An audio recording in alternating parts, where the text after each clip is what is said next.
Hey everybody, welcome to Jen Lowry Writes. Today we are at our fall author conference, and at 3 o'clock, as promised, we're going live to bring to you Riley Cross. So we're waiting for Riley Cross to pop back in. We are so excited to be able to interact with her, and she is an educator and she is a sci-fi author. Super love her work. So Tish Bouvier is here in the chat. We're waiting for Riley to pop back. She was having some technical issues, and we had her screen going. We had everything up, and then all of a sudden it was like poof, and she was gone. So it is the nature of what can happen when you're having a live conference. So we just have to be patient and bear with us, guys. And hey, Tish, nice to see you here. And if anybody else is in the chat, you guys, we could just start like hanging out, waiting for Riley to come in. Hey, Luke, I'm excited for this session too. I'm glad that you've joined us here. If you guys, yes, there's Riley. She's back. I'm so sorry. Hey, we're live, Riley. I said we're going to get this going. I have your presentation in the background on Keynote. So if you want to go ahead and just share your screen. All right, let's try this. Because last time we were having a little bit of trouble. Yay. There we go. Let's see, is it showing now? Yes, it is. It's just very tiny small. Let's make it the correct size here. And let's see if you can pull it down some. Because you know, just all of this. Oh my gosh, I don't even know what's happening right now. So we can see like the crease of a page. Yeah, I see that too, and I don't know why. There it is. Right, okay. So we've got, oh, and I'm echoing, so I'm just going to mute Miley's mic just for a second so I can introduce Riley, guys. Thank you so much for being patient. I know Ryder DeRosier, Michelle in the chat said, yes, I love technology, always and forever. Tish is here. She said, hey. We've got Luke here. He said he's excited for this session. Michelle said, hey, Riley. And Ann is like, hey, and she has just shared this video all over her social media. So we are so thankful for all of the shares and you guys here in the chat to learn from Riley while she gives us her first lines first. So Riley Cross is a language arts teacher and a busy mom who just got back from the beach, everybody. Look at that. Look at Riley, who is constantly pondering whether she should drink coffee cold or just reheat it again. She adores sci-fi and dystopian literature. Riley's work has been featured by the Australian Writers' Center, Janus Literary Top 10 list for most New York City Midnight Contest rounds, and Vamp Cat magazine. She can be found on the Twitterverse at Writing by Riley. And I'm going to put all of those links in so you guys can go out and connect with Riley after her presentation. So right now, Riley, thank you for being here, and you can take it away. All right. Thank you, everyone, for being so patient. I really think first lines first, the topic for today is really so powerful for writers because the first line of anything we write makes it or breaks it. And it's something that I've been contemplating. And hopefully some of the things or the exercises we're going to run through today will not only be helpful to you in a research way, because as writers, we're supposed to research, but hopefully it'll help you improve your writing, really think about whether it's your short story or your novel, what is it that your first line is saying? So for this exercise, I wanted to do it through the venue of research. So I went through to my bookshelves and I put out all the books that I remember loving, the ones that are my favorite, the ones that like as soon as I picked it up, I couldn't stop reading. And I asked myself, what was the first line again? And, you know, it's funny because you don't really think about, you know, what it was, or I didn't have it committed to memory. So I went through, I put them on the slides, and then I started thinking about each line individually. And I think there's just such an art to writing the first line that this is actually such a fun exercise, even if you don't have like, you know, a bunch of books just you want to do it with. You could walk into a bookstore whatever catches your eye, whatever title catches your eye, open it up and read the first line, maybe even jot it down. And it can be sort of a research exercise for you to see what attracts your attention, and then how can you emulate that, or how can you pick up on the techniques that are being used. Let me try to go to the second one here. So I don't know if you guys heard this song. It was like attention, attention. Did I mention? All right, it's just playing in my head right now. But that's the thing, is like, how do we grab that attention? So one thing that you could do is at the end of the session, maybe pick a story that you've been working on and think about your first line, like pull it up. We can even discuss it if you want. We can talk about each other's first lines and ask yourself, is this really the right first line for you? Be a fun little session there.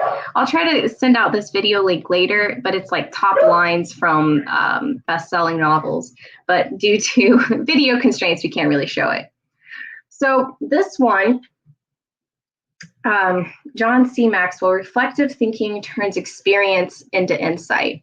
And that's what we're going to do today, is just start thinking reflectively about these experienced writers who've gotten published, and then turn that into our own advantage. So the questions that I went into my own research with were, what do these legendary lines have in common? How can I or we channel the same power into our own beginning statements? Are there trends, recognizable patterns? And am I being objective about my own first line or lines? Because sometimes they go together. But this one was the hardest, because let me tell you, I actually went back and chucked my first line of my novel. I was like, this isn't the first line. And, even though it says first lines first, sometimes the first line is what we should write last, because we have to reflect and think about what it is we want to say. So these are my guiding questions, if you will. And it's what I went into when I started reading the books from my bookshelf. So don't judge me, whatever's in here, but these are some of the books that caught my attention. So I went old school, Macbeth, got to have a little bit of the classic in there. And one of the lines, although this isn't the first line, it is one that stands out to me. When shall we three meet again? And no, it is the first line, I'm sorry. And thunder, lightning, or rain. And it's just such a phenomenal first line, because it's a question and it immediately makes you want to know the answer. So I put down for the things that I noticed about this line, there's imagery, there's a question, and this like improbable answer. Like, why would we pick any of these three occasions to meet? Thunder, lightning, or rain, like none of these really sound like, options that are, it's not like, oh, here's the beach, or should we meet at the beach, the coffee house, or nothing. Like, these are three places or locations or weather conditions I just don't want to be in. And it just puts you in such an immediate problem. And I love that about, this particular first line. And it makes me wonder if I can do the same in my own. So if you started off with a question in your own piece, ask yourself, what are the elements that are in here already? And do they really work together? Because if we leave like just a little tidbit of something, a morsel, then the reader will keep going. So I love the fact that there's just so much packed in this little line. Charlie and the Chocolate Factory. I remember this one being one of my favorites growing up. And I actually reread it to my son recently. He also loved it. And I just think it's so interesting. Like, these two very old people are the father and mother of Mr. Bucket. Just like, what a funny line. It's just, I think he uses terms here that are not necessarily polite. So right out of the gate, you sort of got that like gritty sarcasm, and it just creates this instant layer of humor and curiosity. It's like, why should I care about these two people? And, who are the buckets? And it just creates this immediate question with a little bit of sarcasm, and you do want to keep reading. 1984. It was a bright and cold day in April, and the clocks were striking 13. It's just such a, opposing terms here. You have bright and cold. What season it is, so you can kind of picture it. And then the clock striking 13, what a weird, odd, abnormal number. immediately sort of sets you into this sense of foreboding, like what's going on. And I love just the use of contrast here. Hold on, let me shut my door. That would be my dog just deciding to walk in and see what's going on in here. So yeah, I love the contrast in this one single line, and it covers so much. Like, I already know the time of year. I have this like question in my head. Oh man, I just admire these. When I read these first lines, I'm like, why can't I write like this? Why? Although this is not particularly my favorite book, it was one of the more enjoyable books that I read. And one thing I noticed specifically about Catcher in the Rye is that high school students really respond to this book, even though I, as an adult, read it and I'm like, I'm not so sold on it, but like, it still was such an enjoyable read. So let's read it. Let's see what it is about the first line that grabs even high schoolers' attention. If you really want to hear about it, the first thing you'll probably want to know is where I was born, what my lousy childhood was like, how my parents were occupied, and all before they had me, and how that David Copperfield kind of crap. But I don't feel like going into it if you want to know the truth. Such a long, drawn out sort of stream of consciousness writing. And he just sort of attacks all of the boring questions that usually get answered on the first line of a book and says, you don't need to know because I don't want to tell you, which immediately makes me want to know. So it's sort of like this backwards psychology here. Because normally when a book starts, we start like, who's the character, who are their parents, what was their life like? And the writer's just telling you this stuff freely. And as the reader, you're like, yeah, let's get to the good stuff. And then to pull that sort of like rug under your feet moment, just pull the rug and be like, yeah, I don't want to tell you. Just how brilliant. This line right here really just gets me for the brutal honesty, the connecting immediately to your audience. And it also strikes me because it's just so long. It also catches your eye, but it's not like filled with words that don't really connect to the readers. It's lengthy, but then worth the while for that payoff at the end. But I don't feel like going into it. This one, Gravity's Rainbow. Screaming comes across the sky. Just immediately, just, okay, you have some alliteration. It's very simple. It's direct. And it's just, okay, where's the screaming from? Who's screaming? And it's just such a great way to grab attention. These are my favorite books, as you could tell from the introduction about dystopian literature. Lois Lowry, one of my favorite writers. I grabbed one of the first quotes from each of her books in the series. So the first one, The Giver, pretty well-known novel. It was almost December, and Jonas was beginning to be frightened. No, wrong word. Now here you'll notice there is more than one first line because they're so connected. So your first line can also sort of encompass any pieces that are really important to setting that first, the first words that your eyes are really going to glance upon when you're looking at a book. And I love the fact that, again, there's sort of that pull the rug moment under your feet. It's no, wrong word. And you're like, okay, well, what is the right word? If it's not frightened, then what is it? And it immediately pulls you in. And again, you have imagery here, you have the character, and you get that immediate sense of something is wrong. Gathering the Blue, which is the next one in the series, Mother, there was no reply.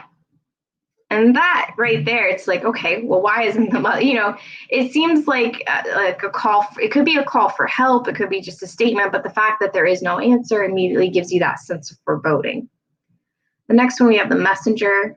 Maddie was impatient to have supper preparations over and done with. He wanted to cook, eat, and be gone. I feel like this just resonates with so many of us. It's in the choppy way that she writes, mirrors the impatience of the main character. So you're sort of drawn into that world because her writing matches what the character's feeling, creating that sense of anxiety in you as well. The young girl cringed when they buckled the eyeless leather mask around the upper half of her face and blinded her. She just went straight for, fear right there. It's like, okay, why are they blinding her? Creating those questions. You can almost feel it as you're, making the reader feel it as well. Such great first lines. The towers of zenith aspired above the morning mist, austere towers of steel, cement, limestone, sturdy as cliffs, delicate as silver rods. So for here, I put down some mental notes as well. You have that like the imagery with opposing terms. Seems to be a consistent thing that I was noticing in my favorites is these opposite opposing terms. You have sturdy, then you have delicate, you have austere versus beauty. You have a little bit of color in there with the, you know, the silver, the rods. You start imagining the scenery, and it just really paints a great picture. This one, Stephen King's The Institute, this was one that I really particularly enjoyed. Half an hour after Tim Jamison's Delta flight was scheduled to leave Tampa for the bright lights and tall buildings of New York, it was still parked at the gate. To be honest, I kind of felt like that it started a little bit mundane, like it was just sort of dragging its feet. It's got a lot of descriptions about where he wants to go, and then leaves it with the striking fact, oh, we're still parked. And that contrast between the really all of this here at the beginning before the comma, then with that really short striking fact at the end, just sort of sets it apart. It's like, well, why is it still there, and how is this relevant? And honestly, it almost answers a question in your head. We already know that the character is not going to end up where they wanted to end up, and so that leaves that sense of curiosity. This one, Lisa Gardner, When You See Me. My mother likes to hum. She stands at the stove, stirring this, tasting that, and humming. You have this like sense of repetition here, and you wonder, when is the tune going to end? You know, so you can sort of go a little. It sort of leaves this I don't know, just like this musical note that begins to play. And once the music started, I mean, you're not going to turn off the song. So I love that she's using sound to begin the piece with. And again, that haunting echo that, well, what's going to interrupt the music? We know something will. It's not going to be a peaceful scene. There was a boy called Eustace Clarence Scrubb, and he almost deserved it. I like this with C.S. Lewis, The Voyage of the Dawn Treader. Ridiculous name with that, like, why does he almost deserve it? Like, what a funny word, almost. And it just grabs you. You know, who is he? There's some comedy to the piece. I put this together as just sort of an acronym. I love my acronyms. So like you could think about it like quiche. Yeah, I don't know. But you have shocking. These are the different ones that I came across. We have these shocking or disrespectful word choices for sarcasm or comedic value. I think a lot like Catcher in the Rye, the last one we just read from C.S. Lewis, has that sort of almost deserved it. Like it's just got like that comedic effect there. You have a question, which can either be implied or explicit, like just it could be a direct question or something that's just lingering. Question seems to be the strongest one. So if you can combine it with something, I think that it makes it more potent for your first line. You have imagery or poetic rhythm invoking your senses. Contrast, contradiction, words like, you know, sort of like tall or strong but delicate, like it just immediately catches you. Exposition that's overshadowed by strange occurrence, right? So you sort of slip in the mundane, so the picture's sort of filled in their head with like a striking odd fact, like we saw with Stephen King's The Institute. So I'll leave it right here for a second. There was, as I was doing my research, there's another person named Jeff Gerke, and he came up with a system as well. I want to give him credit for it. He said that there's 4 types. So these are kind of the categories I made for myself. But according to Jeff Gerke, he says that there is striking, a striking first line, a profound first line, something that just, whoa, just I learned something there. Funny or mysterious. So whichever word or even if you want to make your own categories, I think it's such an interesting exercise to take your books or go to a library, go to a bookstore, and once you've had your categories set, write the first lines under those categories. And I think it helps you learn what you're attracted to as a reader And how that information is important is because your readers are most likely a lot like you. They're going to like this. Obviously, you're the writer, you write the book, they want to read it. So if it's something that you like and it catches your eye, then it's helping you aim for your target audience because they're going to enjoy those same sort of lines. I'll put this link out. It's a free like masterclass article on why the first opening lines are so important. A couple of tips that I wanted to do before we do the, your turn, share a line, is that after you've done your research, step back and then look at your own first line and ask yourself, could you look at it objectively and pull out the elements that are there? Do you have multiple elements? Honestly, writing down that first line and asking strangers in a park, hey, what do you think of this first line? Kind of an awkward experience, but you'd get like some really honest, knee-jerk reactions to the first line of your book from people who may never read the book, but what is it that first line does? Does it really work? Asking for feedback from your beta readers. What is the first line? Does it really stir anything up in you? And what does it do? And then be open to the idea that your first line may not be your first line. Be open to the idea of writing your first line last, coming up with something at the end of your novel that really pulls it all together. I'm sure that in the process of writing these books, these legendary first lines, they're not by accident. They're not just thrown on a page. They're thoughtful. They are well balanced. They consider the tone of the book. And it honestly does set the tone because the first line is the first voice you hear is the reader, and it sets that immediate tone. Is it humorous, sarcastic, funny? Is this supposed to make me feel afraid, or is this supposed to put me at ease? Thinking about the tone of your novel and sort of mirroring that into your first line, such a powerful exercise. And man, I gotta say, like writing that first line, it should take hours. It should make you really sort of sweat. But you'll know that first line is right when it's ready to go. And I found this to just be an incredibly helpful exercise because I tend to think that every time I write it, the first draft, I'm like, that's great. Everything's perfect. But if I pause, think about it, come back, I'm like, that first line, there's just something not quite right. And I think one of the most powerful pieces of advice I could give you, if nothing else, is, do this exercise for yourself, figure out what it is about first lines, especially the ones that speak to you, that is so powerful, and elements that you can mirror in your own writing. And then second, be all right with writing your first lines last. I don't know if we can turn it over to the interactive section, but if we want to go ahead and do questions, or if you guys want to post some of your first lines and get some reactions. So we have tons of first lines. We have, I'm gonna mute you while I'm talking because we'll get that crazy echo going on, but we have tons of first lines that are in the chat, Riley. So what I'm going to do is I'm going to share each one on the screen, and you can give me the thumbs up if you can see it. So hopefully you're going to be able to see the first line. Can you see that one? I'll stop sharing my screen and then yes. Yay. All right.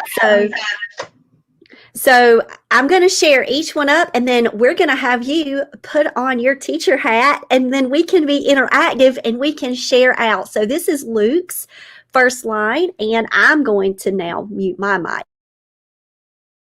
All right. Jason Mooney knew what was coming, and he hated the thought. I love the sense of you're establishing the character. You're also hiding something from the reader. And you're telling the reader that he hated. I would love, this is just a thought, please don't take this as criticism. I wonder if there's a way you could show the hatred, just to add something. He hated the thought. How can you show us that he hated it without telling me that he hated it, just to add like an extra layer in there? Because I love the format that you have. I love this sort of short to the punch. It's very, very powerful, but I'm wondering if there's a way to show it, like through an action of some sort, so I also get a deeper sense. So I feel like it's kind of funny. It's like giving your reader like they think they figured it out for themselves. Oh, I figured this out, but really it's right there. But I'm wondering if you could layer it in through some action, because I really love this. I would definitely read the next line. And I love the name. Like, it's just such a great name. Jason Mooney. I would read that. I can't believe people actually tortured themselves like this on purpose. So it looks like you're starting with dialogue, or is that just how it was? Oh, okay. Well, regardless of whether or not it's dialogue here, I think it's great. Actually torture themselves on purpose. It immediately pulls you in. You want to know what the torture is. You want to know why people would do it on purpose. And it's going to pull me down for like the next 3 or 4 lines where you can really hook me even further into the piece. I don't know if I have any specific feedback other than I kind of want like a hint. I think that's what I'm feeling. Like, I want a hint. Like, I know you're going to tell me, but like, I can't people believe torture themselves with something. Like, I don't know. I want some little hint, if that's possible. I know, right? It's so terrible. First lines always get me all flustered. Ooh, I spent 2 weeks perfecting this breakup. Yeah, I mean, I'm kind of a sucker for those romantic comedy ones anyway. It's like, oh yes, let's get that person, you know. And I would almost wonder if your second line, if you sort of pair it with like something going wrong. Because as much as I want to read this perfect breakup, I also want something to go wrong. It's all about balancing those, like, you know, what you have established and how it's not going to happen that way. So if I wonder what your second line is, or if you could somehow add that in. Rena Blackwell was convinced some days existed just to make mothers cry. I love the you know, just, yes, some days really exist to make mothers cry. That really resonates with me. So if your target audience is like a mom, we understand this line very, very well. And then I also wonder if Rena is a mother as well. So there's a little bit, you know, yeah, I think this is really good. This one's great. Especially if your target audience, I think if your target audience is YA, it would be a little bit perfect. Oh, that's yours. I love it. Yep. I would totally understand that line. Relatable. Ooh, that one just like strikes you right away. So remember we talked also about tone. So this really does set the tone for sort of a like a book that is dealing with some heavy subjects. Like, I don't automatically go into this with like a laugh, a giggle, or, you know, it's just today marks 3 months since anyone has died. I almost wonder if you can add in some imagery somehow to this, like the shadow of a grave, or like some upturned dirt, like the smell of fresh dirt somehow, just to sort of bring in like another layer.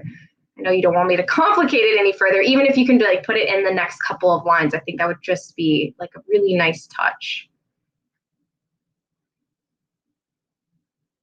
Do we have a few more? Oh, there we go. I love these. My cell phone jolted me out of a sound sleep. I groaned and I glanced at my bedside clock to my iPhone screen. I want you to like add something like where, like give me like a little striking fact, because I think that would just, because I want to know what's on the screen now, you know?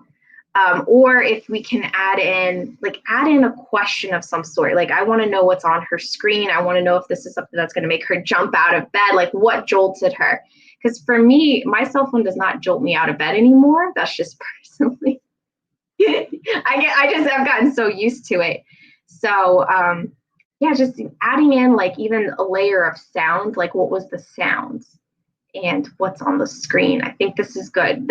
I'm hoping, like, I think a YA group would definitely relate to the use of the cell phone. Immediately you're going to have their attention. So just adding in a little question, a little bit of imagery, I think you're going to have, I think it'll really make it stand out. So I don't want you to feel bad, because like, trust me, my first lines are, like my book, I wrote my first line, I thought it was amazing, and then literally came back to it over a year later, and I'm like, what is going on?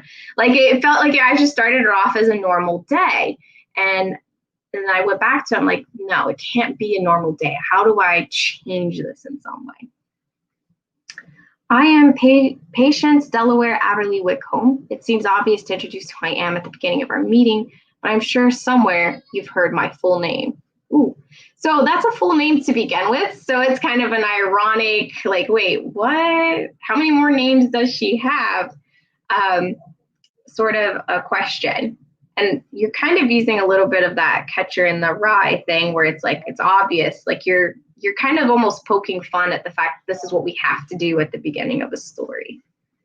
So I don't know if that helps you any, but it's an interesting little comment. My toes sank into the cool sand of the pebble-strewn beach of Padre Island. I want to go there. I was actually just there. I want something maybe like ominous or adding in more imagery. You have the cool sand, but maybe some color might be a really nice piece. We could tell you guys this is awkward to like read it and come up with something at the spot. I hope you take it with all love and consideration here. But yeah, I think maybe some sounds or adding in, hopefully, maybe even in your next sentence, you have something striking, you know, because you have the peaceful setting. So what's going to sort of throw it off balance? It's all about kind of having that tension, the opposites. Or, I'm sorry, going back to that one, like the sand is burning, but the ocean is cool. Adding in some opposing word choices might be good too. The temples once sat as a glorious crown over the holy city, but that was before yesterday. I like that little, you have the longer sentence structure at the beginning, and then, you know, that sort of striking fact, a lot like Stephen King was doing with that whole, you know, exposition and then like a striking odd fact at the end. I like that, the structure of that one. So I really don't have too much, but that's a nice one. In my world, I look up at the sky and I see the whole universe with one eye open, even while I sleep. Ooh, I love that one. That kind of speaks to the sci-fi reader in me.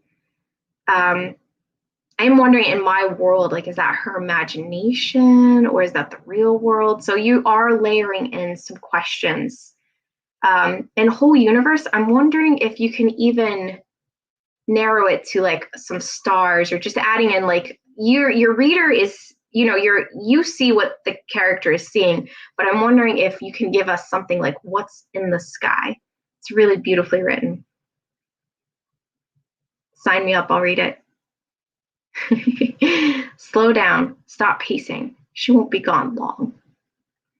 I like this one too. So this is like some internal dialogue. She won't be gone long. You have like sort of this sense of anxiety, but I'm wondering if we can layer in anything from the character themselves. So I'm getting the sense that they care about somebody, but who is the person, you know, like who is the character themselves? So I'm wondering if you can layer anything about the character in there too.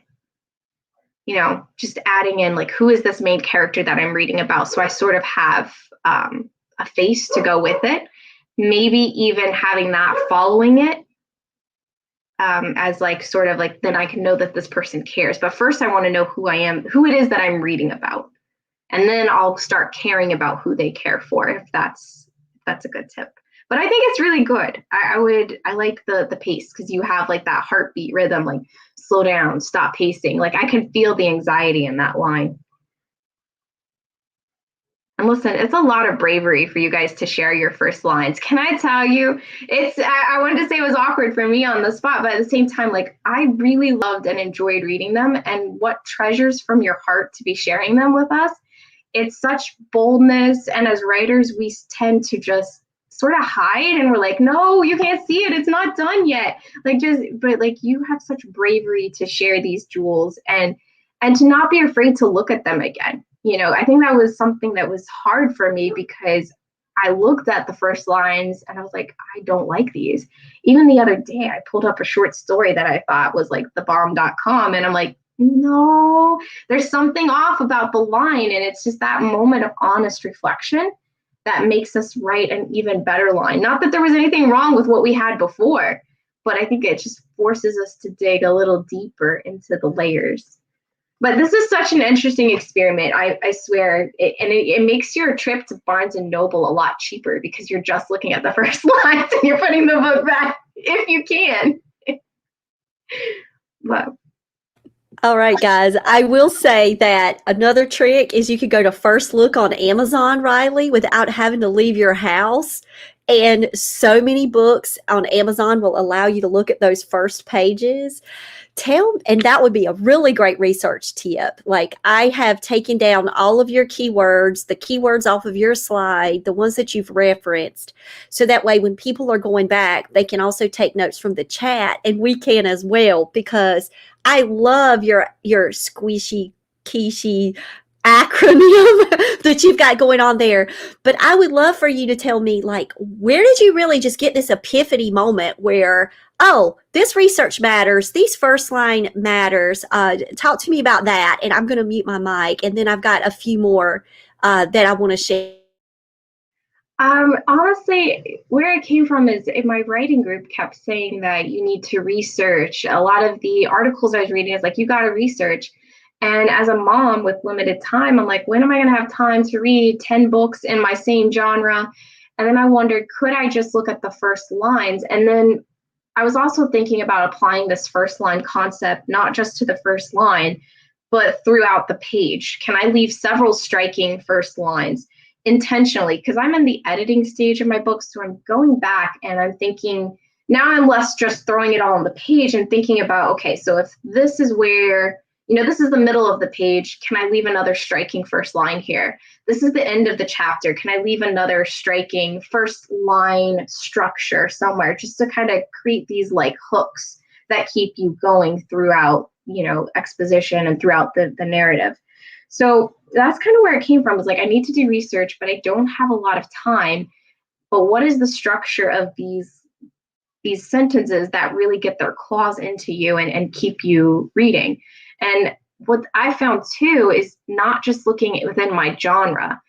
Suspense really helps, because that is what the genre is built on, is these like shocking lines that just, wait, no way, I didn't just read that. And then you can't stop reading it, even if you don't necessarily like the blood and the gore and all that stuff. You just can't put it down because, well, you just read something that caught your attention.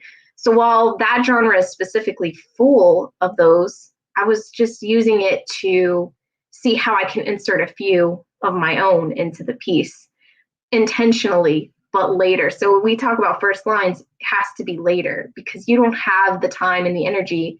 Otherwise, you'll never write something on your page, But that's kind of where I came up with it, is like, this would be a great way to research what's out there and find out if it speaks to me, then it should speak to my target audience.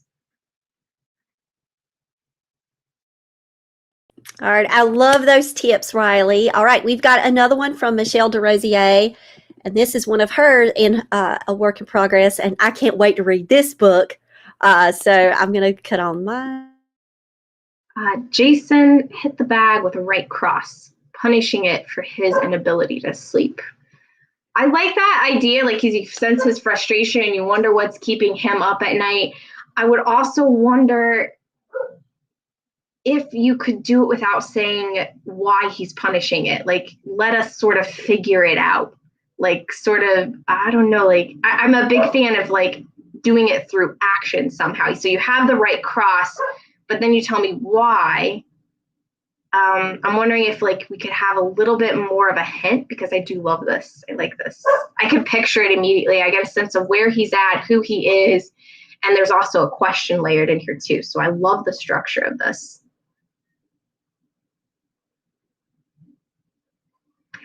I think definitely, which is why another reason I wanted to sort of grab books within, that I loved or within the same genre. I paid most attention to Lois Lowry because I love that dystopian sort of and in a way hers is sci-fi because she's got some sort of far out concepts. And so I was paying attention mostly to the structure of hers. So I think when you think about your genre, pay attention to those first lines and then ask yourself what it is about them that you can pull out for yourself. So whether or not they're, yeah, I would say definitely, like you have romantic comedy, you have like your different genres will do better with certain lines. But I think for you, it'd be interesting to see what it is in your genre that's getting published, and then going from there and seeing if yours sort of fits within somewhere along those or within a similar structure. I really love how you talk about the research part of this and how not only just that first line, but looking for those suspenseful first lines or those hook grabbing lines throughout. So another great technique is if you would like to do those 3 chapter hooks, like what's going on within those first 3 chapters. We've talked about the first line.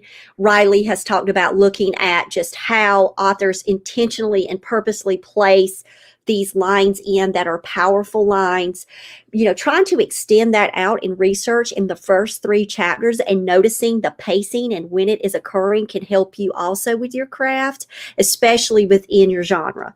Because our sci-fi dystopian over here, Riley has just proven that she can pull up some suspense and she can skip and check, but she also brings back like Ruth just hollered out, the giver, she can go right back to her dystopian worlds and really dive into what's happening within her genre, which would make her like the research expert on first lines within her genre. So that's a great technique. I really love it. We also have Anne saying, you just gave me some food for thought. I'm playing around with some ideas as you're talking. So we've got a couple of more minutes. We've got 2 more minutes of this session. So I want to thank everybody first for just jumping in and sharing your first lines. Any last minute thoughts and questions, drop them now. And Riley, you can close out with your last minute tips and thoughts to us about first. Well, I just wanted to thank you guys for letting me talk to you about this because, these are our babies and we usually treasure our first lines. And I did find it was interesting that while, just for me purpose, I was like, what are the first lines in my favorite books? So it's funny how maybe as writers, we cling to those first lines like they're amazing, but our readers may forget the moment that first drew them in, because I did, and these are my favorite books. Wait, how did it start? But what matters the most is that it grabbed my attention enough to keep me reading. So I think that may give you a little bit of courage to say, I may love this sentence, but is it really right for my first sentence? Because what really matters at the end of the day is if it grabs the reader. So it's not like you're I'm going to live and die on this being my first sentence, because your reader actually may love your book and not fully remember what it was that pulled them in the first place, but they will know that they got pulled in. So I think it's just sort of a subtle technique. It's one of those things where you're hanging the picture frame on the wall, and if it's just slightly crooked, everybody knows, but yet nobody notices if it's perfectly straight at the same time. Oh, I'm so glad, and thank you guys for sharing. I really appreciate you listening to this. And thanks, Luke. Appreciate that. All right. All right, guys, we want to give a special thank you to Riley Cross. Thank you so much for spending your time and sharing your knowledge with us. Ruth is saying thank you in the chat. Tish, it's good for your confidence. We've got great feedback. Thanks for this. Everybody was thanking you as you were sharing out some work and some thoughts that we could continue on with our work as we're going in and editing and putting on our final touches for our stories. But Riley, we love you. And we are just so thankful to have you here with us. So Riley, just appreciate everything that you do for the author community, for all of us in your writing group. We love you. And I love you personally. You're just such a dear, sweet sister to me, and forever. So guys, I'm just honored that you got to meet Riley Cross and get to hang out with her, because I have known, yes, big hearts to Riley. Tish said she loves you, Riley. Ann said, thanks for the great session. So, Riley, we truly appreciate you being here. And guys, we're closing out. And at 4 o'clock, we're going to have Diana Needham here, and she is going to be sharing with us how to promote our book. I cannot wait to hear all of the tips that Diana, the book shepherd, is going to be sharing with us. So, thanks, Riley. Take care, everyone.